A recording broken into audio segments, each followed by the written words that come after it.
We're back. It's your movie review man with extra special guests.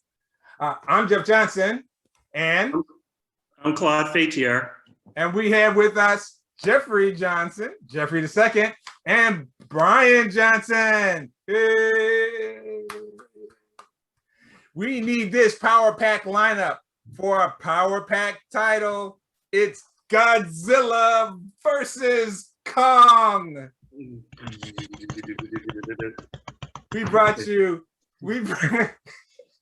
We're bringing you four perspectives, 2 generations of superhero and monster movie watching, so we can give you the ultimate review. But first, we're going to give you our quick rating, describe it, a quick rating, and what we thought of it. But first, Claude, tell folks about Godzilla versus Kong.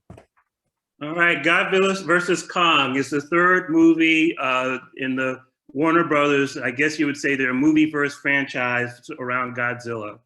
And it takes place after the events in Godzilla, King of All Monsters, where we basically had a quadruple beatdown between, it was Godzilla fighting Ghidorah, Rodan, Mothra. It was a big, in the mix thing happening. So this takes place a few years afterwards, and we know that for one reason or another, the world knows that we have kaiju. For some reason, Godzilla is attacking, I guess, a company unprovoked or whatever. So he went from being hero to zero, and the Monarch Corporation, for one reason or another, built this facility on Kong Island, and for some reason, they have Kong stationed there so that so that the two won't fight for some reason. But as the story goes along, they basically a fight is brewing between the two big titans that are occupying the planet. So so that's the setup of the story. You want me to give my rating? Yes. I give it 3/5. This is what you call delight. Just a good popcorn, entertaining popcorn movie. Is it perfect? Not perfect, but it has it is a lot of fun to watch, and it's entertaining, and it has a really fast pace about it. It gets to the story, and then overall very entertaining. So I give it 3/5 up. 3/5 out of 4 from Claude. What say you, Brian Johnson? I liked it. It was very entertaining. It was very exciting. It got right to the point. It didn't leave you hanging. Minimal techno babble, which gives a thumbs up for me right off the bat. It got right to the point, got right to the action. No messing around, no gobbledygook and talking about all the credentiums and all the other crap. And I thought it was very good. I give it 2.5 out of 4. 2.5 fists, as you guys call it, out of 4, only because it was still a little gobbledygook that made it a little ungood for me. But overall, it was very entertaining. I would watch the second time, and I did enjoy it. All right, Jeffrey, you're up. Godzilla versus Kong. Okay, so I'll give it a. Wait, let me use a 4 scale. 4/5 scale. 3 from Claude. 2.5 from Brian, his uncle. Now it's on you. Okay, so that means 5 out of 4. You can give it. I guess technically it's a 5-point scale if you give them a 0. But as number of fish, you got to give 1, 2, 3, 4, and you can throw in some halves. We've given halves. All right, so I'll give it a. I'll give it a 3 out of 4. It was actually my first Godzilla, believe it or not, but it was a pretty fun. I like seeing all the action. So your first Godzilla is Godzilla versus Kong. Hey, This is going to be a thrilling review tonight, ladies and gentlemen. Multi-generational. They weren't called Ghidorah when we started. It was Saturday morning monster movies, right? And they were on UHF channels. For those who know what UHF means, that means it was hard to watch them. That means the antenna had to be played with in order for you to get a good signal. That's what it meant. And when they played them, we watched all of them. And I mean, we watched every single one of these movies. And so it's amazing to me how we hadn't gotten to this movie yet, Claude, on the show or other movies. So it's about time it was due. Godzilla versus Kong. I give it 3 out of 4 fists. So we're coming in around a similar high score rating here for everybody. I know you're probably excited then to hear about the full review. And our full review, including spoilers. So you've heard it from us that Godzilla versus Kong is clearly a good film to watch. Come back after the break and we'll give you the full review, including spoilers. If you don't want spoilers, just like, comment, and subscribe. Watch Godzilla versus Kong, because you've heard that's exactly right. That's exactly right. Like, comment, and subscribe, and then watch it, because we're saying to watch it. We're all in agreement. It's a film to watch, and come back and hear what we had to say about it, and share with us in the comments what you think about it. We'll be right back.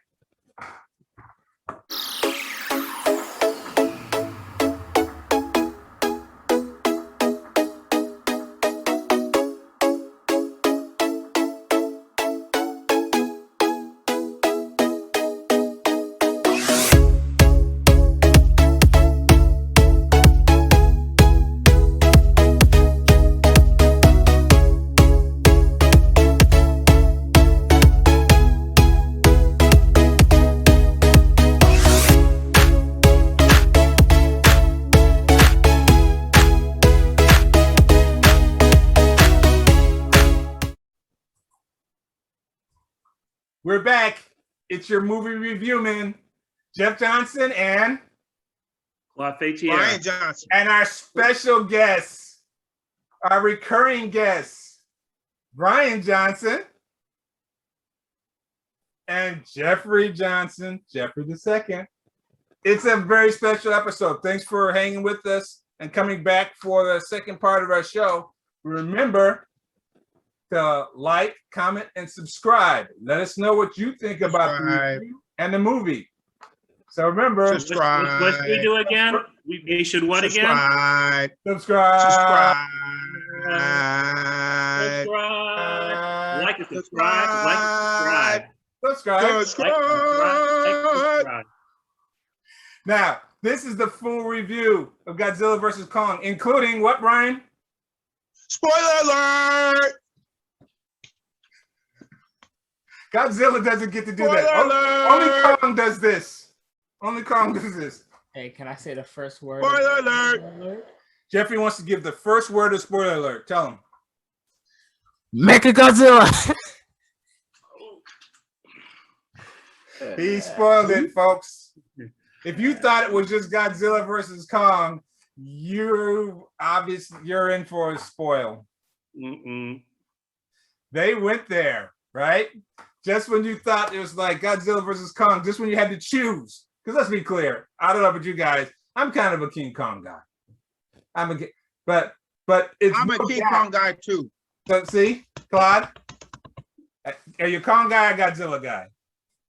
No, definitely King Kong.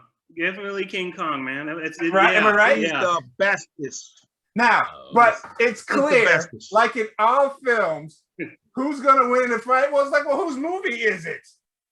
Let's just be plain. Let's just be clear. Whose film is it? You know?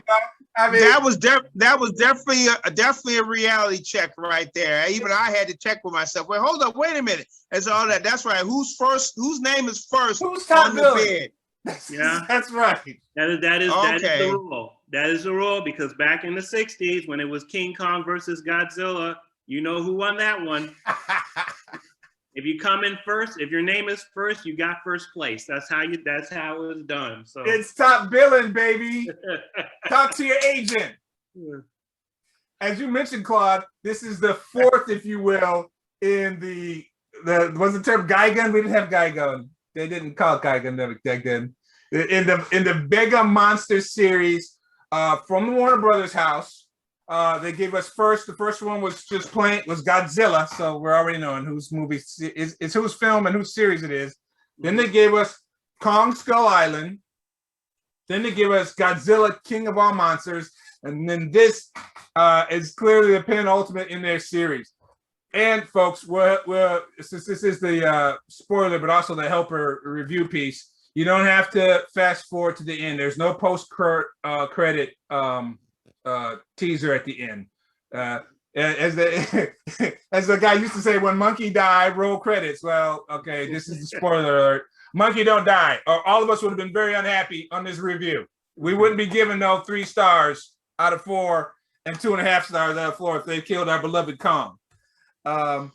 So they feel like they've finished this series. There's no more trailers. The other films do have trailers that kind of loosely, and let's be clear, very loosely stitch the 4 films together.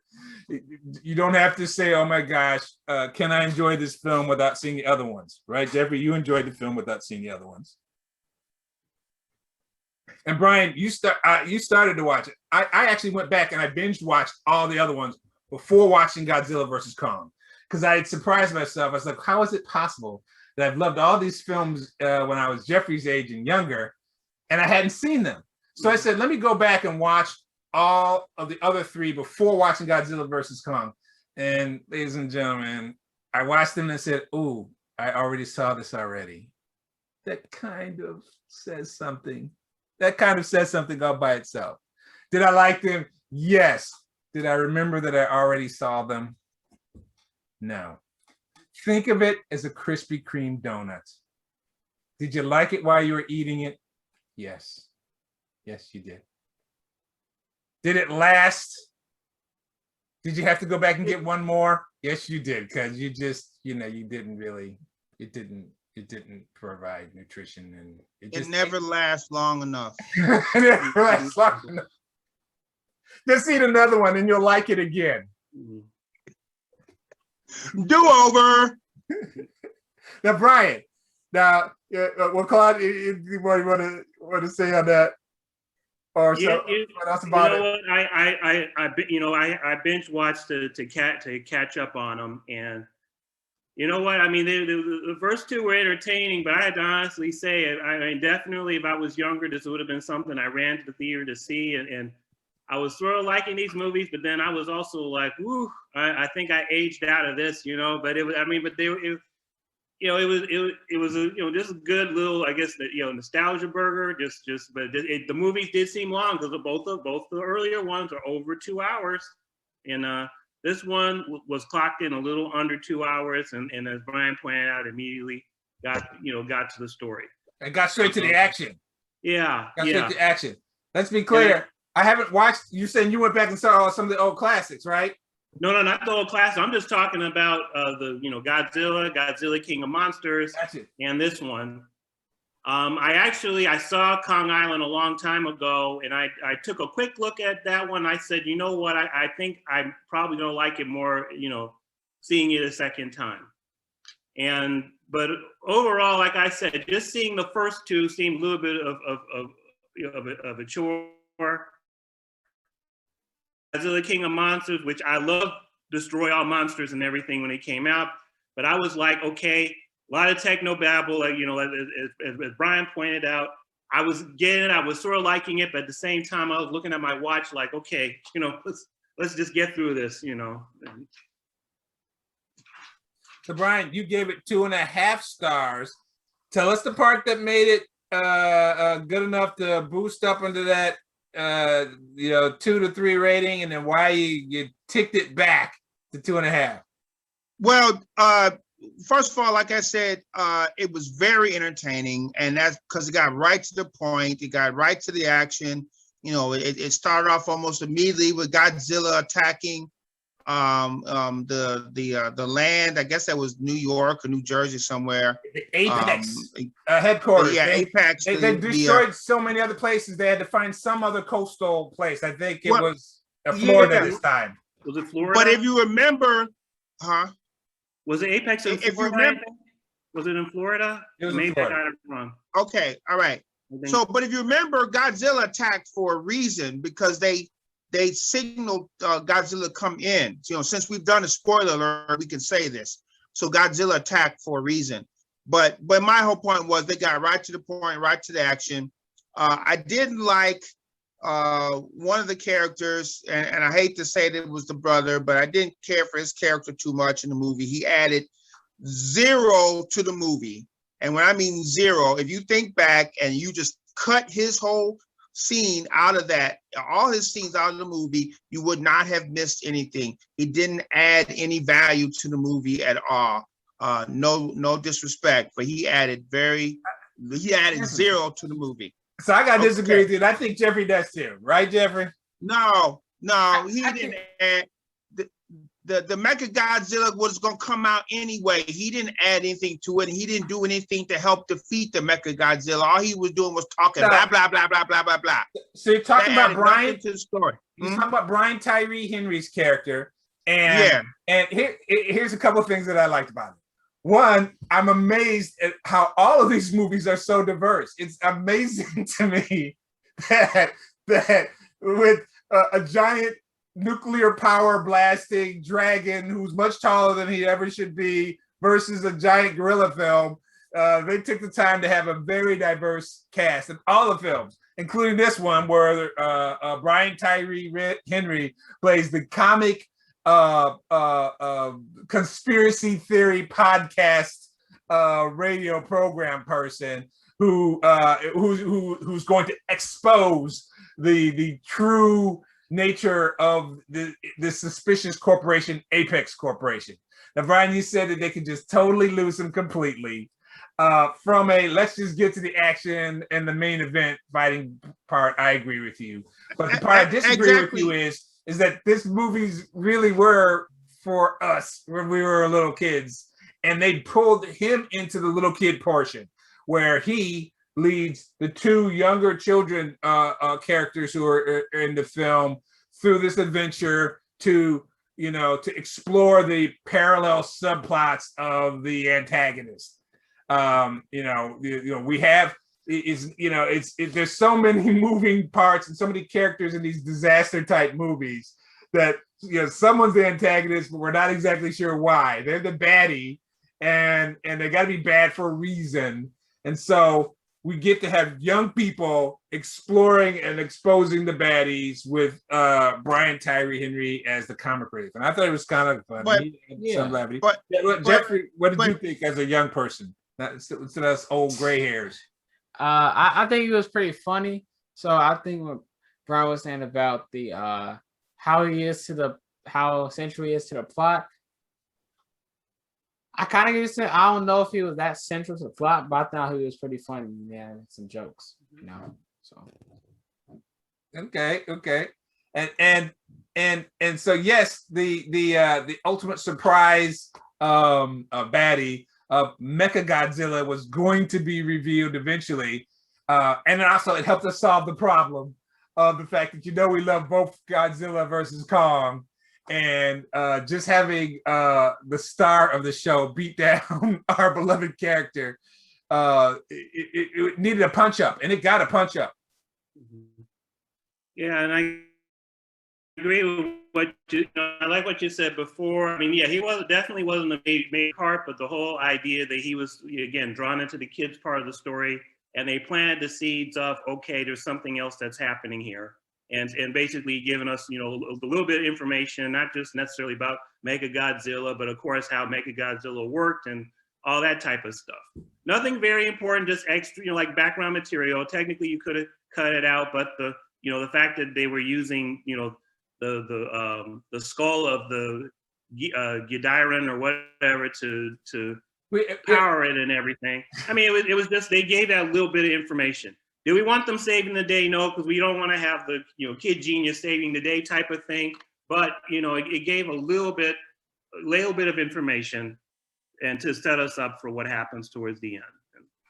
Yeah, but you could have figured that out on your own, and even if they had just said it, the owner of the Apex, and if they had just said it, they didn't need someone else to narrate for them. So I mean, back to the question, that's what I didn't care for it that much. And let's be, go ahead. And I'm just saying, you know, it was a little confusing. Well, one was confusing, but you almost had three different stories in there. I really liked the Heath crafts, the Hollow Earth vehicles, the HEAVs. They were really cool. You could almost make a whole movie all by themselves on those, because it was really cool how they worked and how they operated and what they were capable of doing, even though they were easily destroyed by Kong, and like when the first one got destroyed from one of the animals. So then you got to question, well, wait a minute, you could go through all this through Hollow Earth, but then it's easily crushed. And so that was a little confusing. But overall, as I said, I did enjoy it. It was definitely entertaining, and it was well worth it. But just to comment, I did rewatch Skull Island, which appears to me to be the first of the three. And I redid my review on that. I said, I texted Jeff that at first I didn't care for it. But when I watched it again, I looked at a different light, and it turned out to be a little bit better than I thought, as I remembered. And then once again, the fight scenes, the Kong fight scenes were outstanding. Yep. So just like in Godzilla versus Kong and Skull Island, the fight scenes were outstanding. It was well worth all of the above. So it was pretty tough. And Jeffrey, when they upped the ante and brought in Mechagodzilla, Jeffrey, you commented that that was not what you expected of Godzilla treatment. I did not think he was just gonna get smacked like that. Like, he just got completely destroyed. Like, he got done worse. Oh well, not as bad, but he almost got done worse than Hulk in Infinity War. So I did not expect to see that. Yeah. They upped the ante on the story from just it's my show, I get to be the one who beats Kong, to the stakes have been raised super high. They're gonna have to show teamwork in order to make the dream work. And yeah, Mechagodzilla was kind of giving Godzilla the business. I thought Mechagodzilla would be like a slightly weaker version of Godzilla, because like he's not really actually. Yeah, well, again, there was a Godzilla versus Mechagodzilla film. One of the cool things about this streaming service time we're living in, that Warner Brothers has rights to these. So so in the HBO Max library of film sets, they got a whole section full of the Gigan movies, including giving us Mechagodzilla. They're not all in there. They're missing, Brian, you and I's favorite. They're missing Gamera. So we're going to have to write them and put in our special request. How are you going to not have a flying turtle with rockets that shoot out of his, pulls his arms in, and rockets shoot out of his turtle holes? What? You can't beat that. Yeah, I mean, if you can have everybody else, there's no reason why you couldn't have Gamera. You gotta have Gamera. You gotta have Gamera. They definitely should. I mean, because also, I mean, that was just a cool grab. I mean, Gamera, I actually love the Gamera movies because the way he would just fly in the air, and he was basically like a flowing, like a throwing star made out of fire with all the fire coming out, rotating, all that type of stuff. I think they gotta work on it. I don't know if they were from the same. I don't think they were from the same studio, so I think that's what the issue was. Because I never saw them in the movie, together. Plus, he was just such a, he was a popular, force. I mean, I guess he could hold it on his own. But yeah, no, I'd definitely go see that. That would be great. But if you look at the cadre, they got several of the Godzillas in there, the original Godzillas, which is awesome, including Mechagodzilla. So what you get in this film, Godzilla versus Kong, folks, is like Brian mentioned, you get kind of a journey to the center of the earth remake, and in this concept that's carried on from the previous films to now, that somehow the giant monsters all live inside the earth, in the hollow earth, and they're going to go explore the hollow earth theory. So you get those cool ships that go journeying into the center of the earth.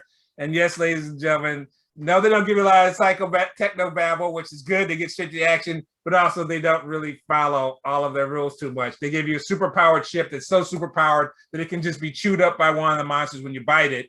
And then it's supposed to be so strong that it can handle the reverse gravity of hitting the center of the earth. But when Kong is ready to be done with you, Kong's stronger than gravity. Skip your super anti-gravity strength. When Kong's ready to be done with you, baby, Kong puts the crushing on you. So they kind of gave that the same gravity that holds him down.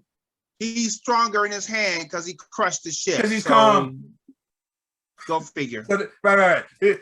We're really not. This is not a physics class. This is a giant dragon with nuclear powered breath versus a overly sized gorilla. And can we cover that too? King Kong definitely no physics involved. Supposed to be that big. They just made him that big so that the film can make sense, ladies and gentlemen.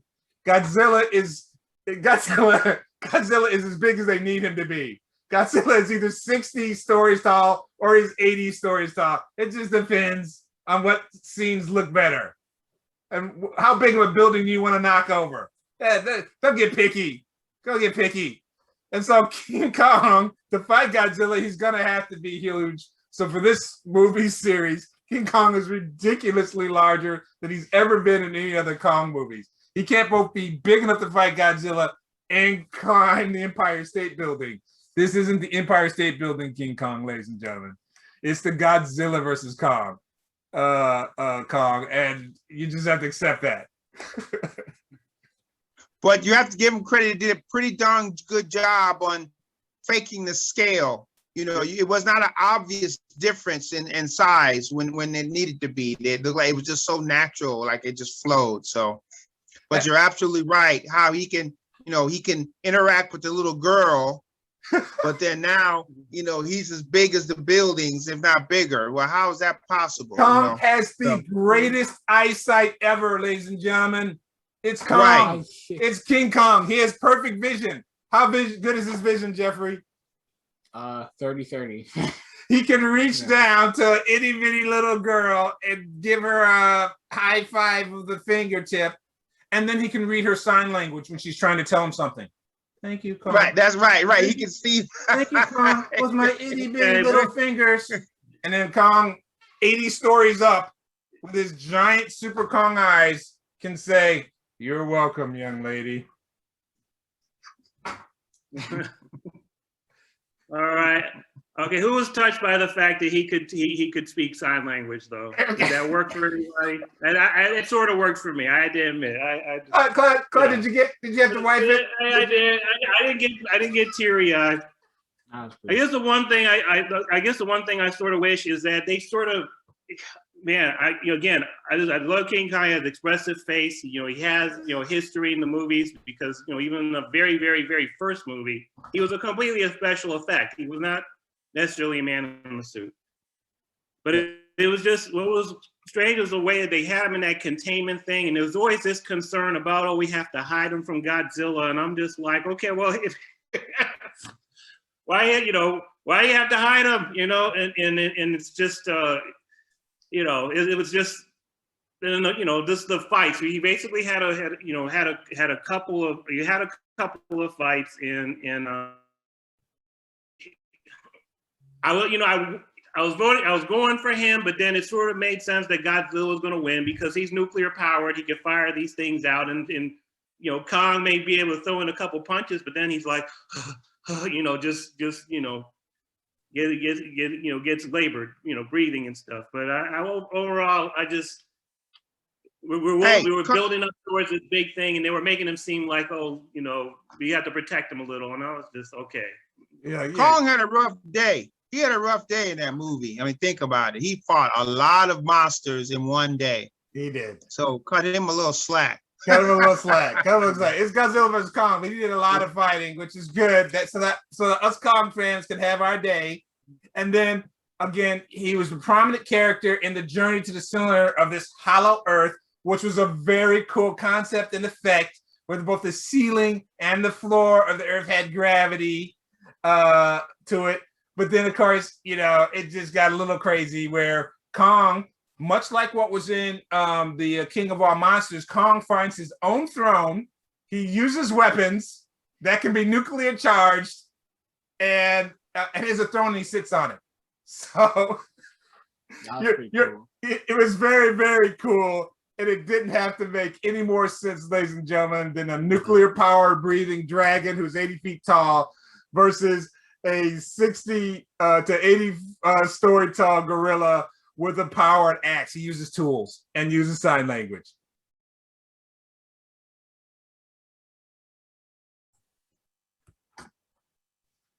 So, Godzilla versus Kong. You've heard our quick 4-fist reviews. It's 3 fists from Claude, 3 fists from me, 3 fists from Jeffrey, 2.5 fists from Brian. That's all high praise, saying go and see it. And you've heard our extended review full of spoilers. So hopefully you've already watched it for yourself. And when you've heard us give the spoils, but you might have a few comments of your own about it. You've heard what we think about it. Don't forget to like our show, comment, and subscribe. I want to thank our special guests, Brian Johnson and Jeffrey II. We're your movie review men. I'm Jeff Johnson. And I'm Claude Fachier. Like and subscribe. Subscribe. Subscribe. I will see you next time.